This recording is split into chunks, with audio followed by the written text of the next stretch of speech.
अब अगले वक्ता के रूप में है गौतमानंद बाबा जो बाता समाये हैं, माइक व्यवस्थित करें। अभी पूज्य स्वामी अभिनंदन बाबा से योग के विषय में सुन रहे थे और योग किससे करें, कहते हैं कि योग परमात्मा से करें, गुरु से करेंगे तब आपका उद्धार होगा। अगर बाता समाये हुए महात्मा से श्रवण करें।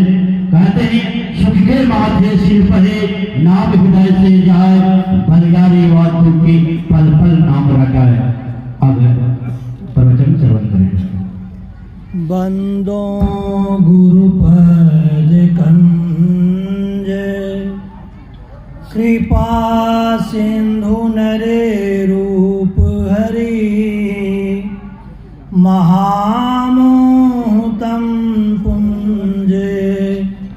जासु वचन रवि करे निकरे।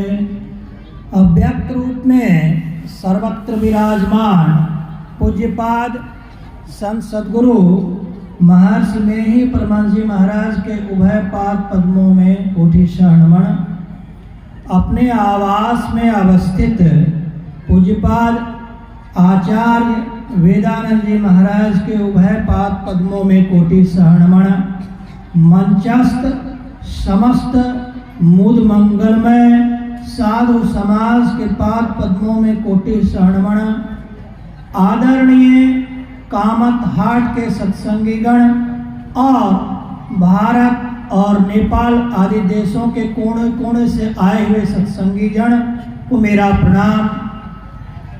आज हम लोग इस अखिल भारतीय ओम संतमत सत्संग महासभा की तरफ से साधु महात्मा गण एक जगह उपस्थित हुए हैं और उन साधु और महात्माओं के शरीर से आने वाली यौगिक शक्तियों का हमने 3 दिनों तक भरपूर लाभ उठाया। मेरा तो आना वहीं सफल हो चुका था।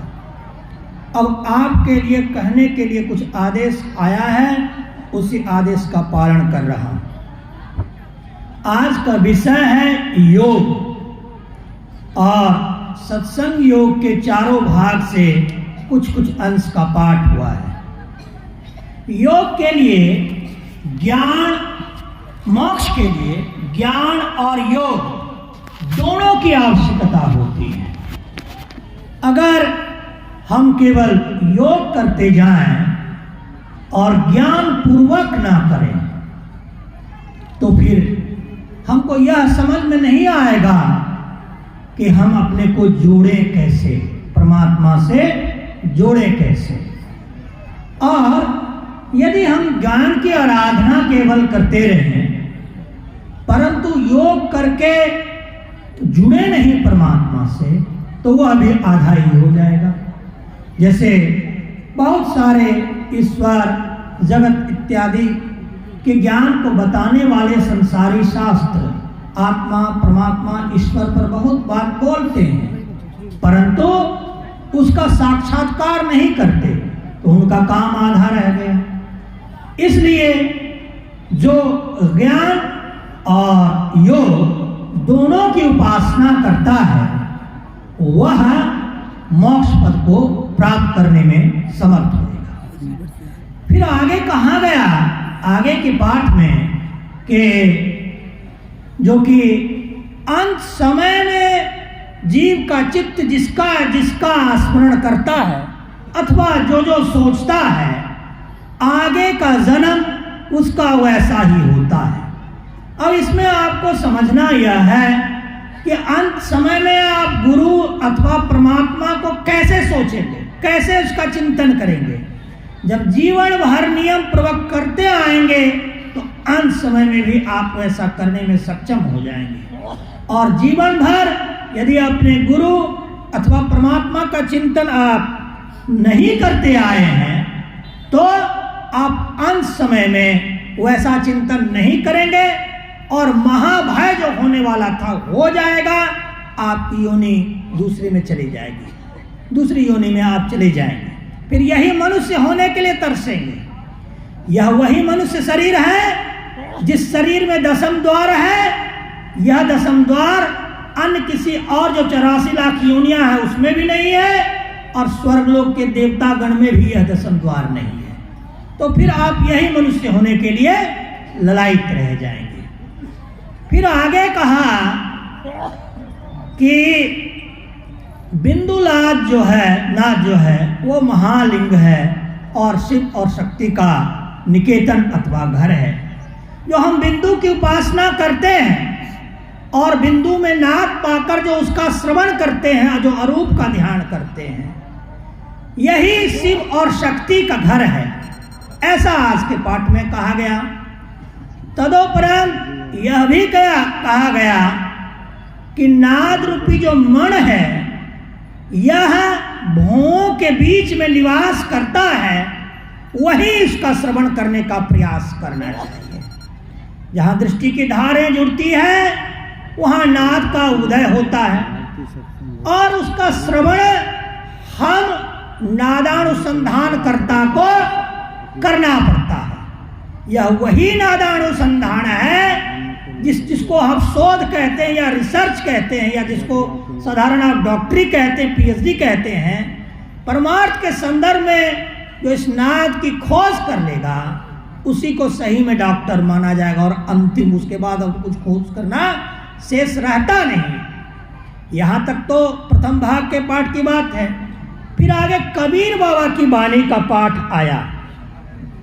कबीर बाबा की वाणी का पाठ आया कि जंगल जाने की आवश्यकता नहीं, घर ही में ध्यान कीजिए, घर ही में आपको परमात्मा मिलेंगे। जंगल जाने की कोई आवश्यकता नहीं है। घर में आपको सुविधाएं हैं, वहाँ उसका उपयोग करके आप ध्यान करें, और वहीं पर आपको परमात्मा तो कण कण में विराजमान है। उसको खोजने की शैली हमें आनी चाहिए, ये बात है। आगे गुरु महाराज की वाणी का भी पाठ आया है। उस वाणी में कहा गया, योग हृदय में वासना, तनुवास है तो क्या,